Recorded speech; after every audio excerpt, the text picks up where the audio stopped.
আর যেদিকে আমাদের নজর ছিল বিগত কদিন ধরেই তা হলো ইন্ডিয়া জোটের ভবিষ্যৎ কি হবে। আর সেক্ষেত্রেই যেটা দেখা যাচ্ছে, বিরোধিতায় অনড় থাকছেন অধীর চৌধুরী। তৃণমূল বিরোধিতায় অনড় অধীর। শিলিগুড়িতে রাহুলের কর্মসূচিতে জটিলতা। 28শে জানুয়ারি রাহুলের সভায় না পুলিশের। রাজ্য প্রশাসনকে এই বিষয়ে নিশানা করছেন বিরোধী দলনেতা অধীর চৌধুরী। অধীরের লাগাতার বিরোধিতায় জোটে জট।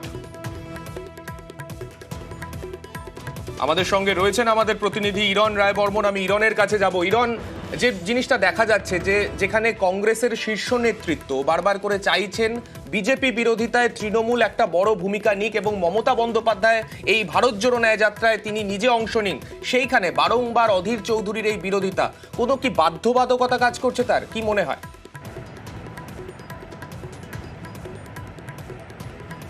সান্নিক, দেখো, খুব গুরুত্বপূর্ণ এক প্রশ্নটা তুমি করলে। তার কারণ অধীর চৌধুরী তার চাওয়া না চাওয়া এবং কোথাও গিয়ে তার রাজনৈতিক ভবিষ্যৎ বা রাজনৈতিক বর্তমান পরিস্থিতি একটা অদ্ভুত সমীকরণে দাঁড়িয়ে আছে। তার কারণ কি?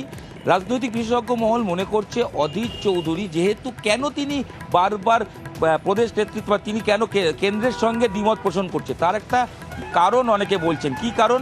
মূলত অধীর চৌধুরী জোট চান না কেন?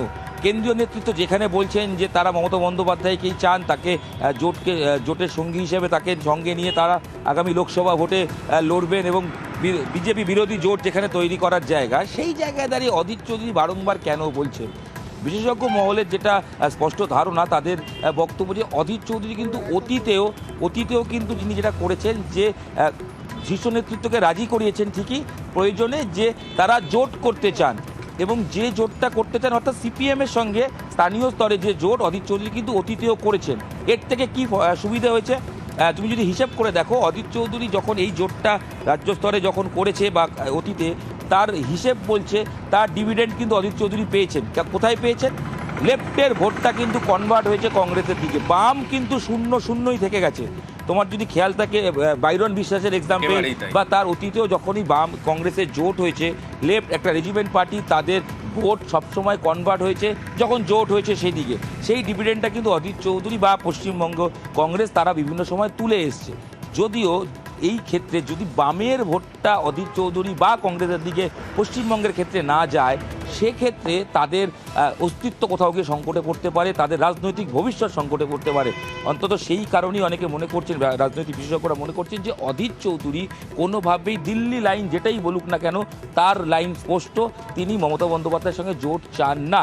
এবং অদ্ভুত, তোমাকে যদি দুটো এক্সাম্পল তুলে ধরি সামনে, সেটা হচ্ছে বারংবার গত পরশু মমতা বন্দ্যোপাধ্যায়ের প্রসঙ্গ যখন তুলে এনেছি অধীর চৌধুরীর সামনে, প্রশ্ন করেছি একাধিকবার, আমি নিজে একাধিকবার প্রশ্ন করেছি অধীর চৌধুরীকে যে মমতা বন্দ্যোপাধ্যায় যখন বলছেন তিনি জোট একা লড়বেন, আপনার কেন্দ্রীয় নেতৃত্ব যখন বলছে যে তারা জোট চান, তাহলে আপনি কেন বলছেন না? তখন কিন্তু স্পষ্ট বলছেন যে জয়রাম রমেশ যা বলছেন তার থেকে জেনে নিন, তার কথা শুনুন, আমার কিছু বলার নেই। মমতা বন্দ্যোপাধ্যায়, তুমি যে প্রসঙ্গটা তুললে সেই প্রসঙ্গে অধীর চৌধুরী ঠিক কি বলেছেন সেটা একবার শুনবো।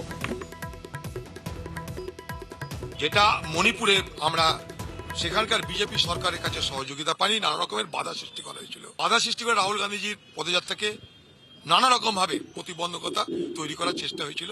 আসামে পড়েছে, সেখানেও আমাদের উপরে লাঠিচার্জ পর্যন্ত হয়েছে, আমাদের নেতাদের বিরুদ্ধে কেস যেখানে দেওয়া হয়েছে। পশ্চিমবঙ্গে ঢোকার পর সেখানে প্রশাসনের কাছ থেকে যে সহযোগিতা আমরা আশা করেছিলাম, প্রশাসনের কাছ থেকে সেই সহযোগিতা আমরা পাচ্ছি না। এখানে আমরা 28 তারিখে একটা সভা করার অনুমতি চেয়েছিলাম, সেখানেও সেই সভা করতে দেওয়া সম্ভব হবে না বলে মনে হচ্ছে, কারণ প্রশাসন সেখানেও অনুমতি দিচ্ছে না।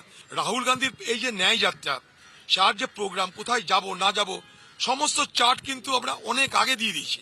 ভারতবর্ষের মণিপুর থেকে মুম্বাই পর্যন্ত পুরো রাস্তা আমরা সরকারকে দিয়েছি, সে কেন্দ্রের সরকার ও রাজ্যের সরকারও। তারপরে কেন এই ধরনের প্রতিবন্ধকতা এখানকার প্রশাসন তৈরি করছে, এটা আমাদের কাছে অনেক বড় প্রশ্ন। তৃণমূল নেতা জয়প্রকাশ মজুমদার এই মুহূর্তে রয়েছেন আমাদের সঙ্গে। আমি জয়প্রকাশ বাবুর কাছে জানতে চাইবো, জয়প্রকাশ বাবু, আমরা যেখানে বারবার দেখছি কংগ্রেসের শীর্ষ নেতৃত্ব তারা তৃণমূলকে জোটে চাইছে এবং এই যাত্রায় তারা চাইছে যাতে মুখ্যমন্ত্রী নিজে সেখানে অংশগ্রহণ করুন, কিন্তু সেই জায়গায় দাঁড়িয়ে অধীর চৌধুরী এই একটা নাম বারংবার বিরোধিতায় মুখ হয়ে সামনে আসছেন। এত কিসের বাধ্যবাধকতা যেটার কারণে বারবার তৃণমূল বিরোধিতায় এত সরব হতে তাকে দেখা যাচ্ছে? দেখুন, অধীর বাবু বিজেপির হাত থেকে তামাক খাচ্ছেন। একদিকে সিপিএম আর একদিকে বিজেপি, মাঝখানে অধীর বাবু, এবং সেখানে তিনি ওই শুভেন্দু যা বলছে দেখবেন তারই কথার প্রতিধ্বনি অধীর বাবুর গলায়। তিনি বিজেপির হাতে তামাক খেয়ে বিজেপির হয়ে লড়াই করছেন তৃণমূলের বিরুদ্ধে, যাতে বিজেপি বিরোধী ভোটটা ভাগ করা যায়। এটাই তার মূল উদ্দেশ্য, বিজেপিকে হারানো নয়, পক্ষান্তরে বিজেপি যাতে এখানে জয়লাভ করে। খুব দুঃখ পেয়েছিলেন যখন 2021-এর নির্বাচনে নিজেরা শূন্য পেলেন, তার থেকেও বেশি অধীরবাবুর দুঃখ হয়েছিল বিজেপি হেরে যাওয়াতে। এখনো সেই ব্যথা বেদনা বুকের মধ্যে চেপে রেখে এখনো লড়ে যাচ্ছেন তিনি। মমতা বন্দ্যোপাধ্যায় তথা তৃণমূলের নামে কুৎসা করতে ছাড়ছেন না। আর আরেকটি বার আমি বলবো যে কংগ্রেস শীর্ষ নেতৃত্ব তারাই বা কিভাবে এই জিনিসটা হতে দিচ্ছে। যদি অন্য কোনো প্রদেশের সভাপতি এত বড় কথা বলে যে প্রয়োজন হলে আমি দলের সিম্বল না ইন্ডিপেন্ডেন্ট হয়ে দাঁড়াবো, তাহলে তৎক্ষণাৎ তো কংগ্রেসের কনস্টিটিউশন অনুযায়ী অনুশাসন অনুযায়ী তাকে দল থেকে বহিষ্কার করা উচিত।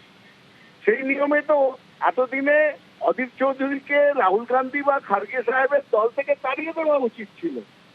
তিনি যে এতখানি কথা বলেছেন যে দরকার হলে আমি ইন্ডিপেন্ডেন্ট নির্দলীয় ক্যান্ডিডেট হয়েও দাঁড়িয়ে লড়বো, এবং বিজেপি বিরোধী ভোট যেটা সবটা যাতে মমতা বন্দ্যোপাধ্যায় তথা তৃণমূল কংগ্রেস বিজেপিকে হারাতে না পারে তার ব্যবস্থা করব। এটা তো পরিষ্কার হয়ে গেছে অধীরবাবুর মন কোন দিকে, সেটা তো পরিষ্কার। সুতরাং এটাতে কিছু যায় আসে না পশ্চিমবঙ্গে, কিন্তু আমাদের অনুরোধ কংগ্রেসের শীর্ষ নেতৃত্ব যেন এই ব্যাপারটার দিকে নজর রাখে।